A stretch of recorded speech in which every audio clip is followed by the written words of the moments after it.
Xi Jinping est-il le nouveau Mao? Depuis 2017, le nom du président Xi Jinping est inscrit dans la charte du Parti communiste chinois. Seul un dirigeant avait eu cet honneur de son vivant, Mao Zedong. Quelques mois plus tard, Xi Jinping franchit une nouvelle étape en supprimant de la constitution chinoise la limitation de la présidence à 2 mandats. Désormais, rien ne l'empêche de rester président à vie.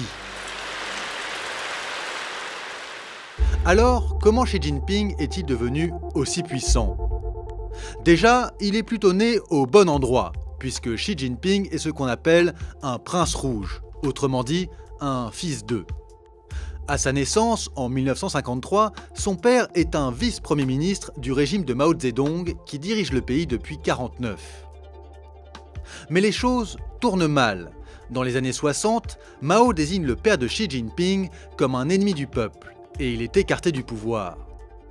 4 ans plus tard, la grande folie de la révolution culturelle est déclenchée et la famille Xi est ciblée. Une des sœurs de Xi Jinping se suicide et lui-même est envoyé à la campagne en rééducation. Mais cela va finalement lui réussir.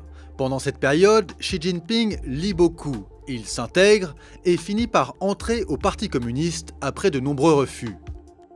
Aujourd'hui, il a fait de cet épisode un argument politique. Il y a même un musée dans la ferme où il a vécu et il revendique cet héritage populaire.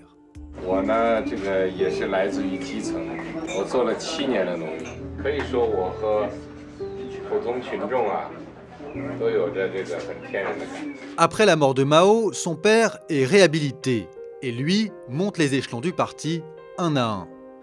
Premier secrétaire du district de Zhengding, gouverneur du Fujian, secrétaire du parti au Zhejiang, membre du comité permanent du parti, vice-président de la République, secrétaire général du parti et enfin président de la République. Mais Xi Jinping n'est pas n'importe quel numéro 1. Depuis qu'il a accédé au poste, il cultive un autoritarisme et une personnification du pouvoir que la Chine n'avait plus connue depuis Mao. Alors, comment s'y prend-il pour asseoir son autorité? Eh bien, il y a 3 grands axes dans sa stratégie. D'abord, la lutte contre la corruption. Et cela passe par un ménage profond au sein du parti. Depuis 2012, 1 400 000 membres du parti auraient subi des sanctions. Et cela à tous les niveaux de la hiérarchie. Cette politique permet 2 choses. D'abord, le peuple est plutôt content, car en apparence, on se débarrasse de ceux qui nuisent au bon fonctionnement du pays. Et puis, pour Xi Jinping, c'est l'occasion d'éliminer la concurrence, à la fois au sein du parti et de l'armée. En 2017, par exemple, 2 généraux haut placés ont disparu de la circulation. L'un d'entre eux s'est suicidé. Deuxième axe de la stratégie Xi Jinping, le culte de la personnalité.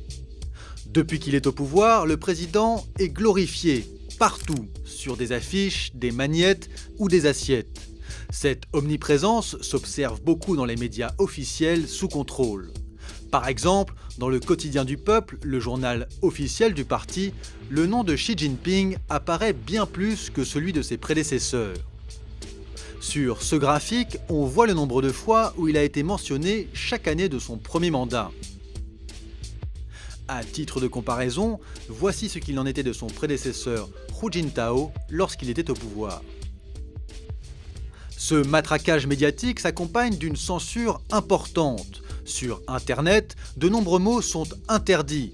Le China Digital Time, un site indépendant, tient par exemple à jour une liste de tous les termes bloqués sur Weibo, l'équivalent de Twitter en Chine. Parmi ces mots, il y a par exemple Winnie l'ourson. En effet, depuis que des internautes ont comparé Xi Jinping avec le personnage de Disney, il est interdit dans le pays. Mais cette censure ne touche pas que les mots. Des journalistes, des avocats, des militants, des intellectuels sont aussi jugés, emprisonnés et exilés parce qu'ils ne sont pas d'accord avec le régime. Enfin, troisième axe, Xi Jinping exalte le nationalisme et le rayonnement international de son pays. Pour cela, il s'appuie d'abord sur la santé économique chinoise. Malgré un ralentissement, la croissance se maintient à un niveau très élevé, 6,9% en 2017, soit 3 fois plus qu'aux États-Unis. Fort de ces résultats, il se fait le défenseur de la mondialisation et du libre-échange. 经济全球化确实带来了新问题，但我们不能就此把经济全球化一棍子打死，而是要适应和引导好经济全球化。 Ce positionnement est une réponse directe au repli américain amorcé par Donald Trump. Et pour accompagner ce discours, il s'appuie sur un projet ambitieux que l'on appelle souvent les nouvelles routes de la soie. C'est un vaste réseau d'infrastructures et de partenariats pour fluidifier le commerce entre l'Europe et l'Asie. Le projet concerne plus de 60 pays et devrait assurer à la Chine un marché gigantesque. Ensuite, sur le plan stratégique, Xi Jinping mise sur une Chine expansionniste. C'est lui qui a fait installer la première base militaire chinoise à l'étranger, à Djibouti, en Afrique. Et c'est aussi lui qui multiplie les constructions sur différentes îles en mer de Chine pour appuyer ses revendications territoriales. Au bout du compte, là où Mao Zedong militait pour une révolution permanente et un certain chaos, Xi Jinping est plutôt un obsédé de l'ordre et de la discipline.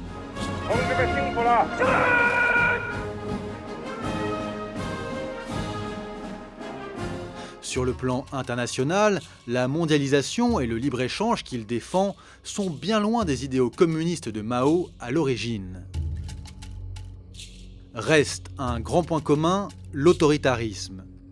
Cette manière de s'imposer au fil du temps comme leader incontesté, quitte à employer les méthodes les plus radicales.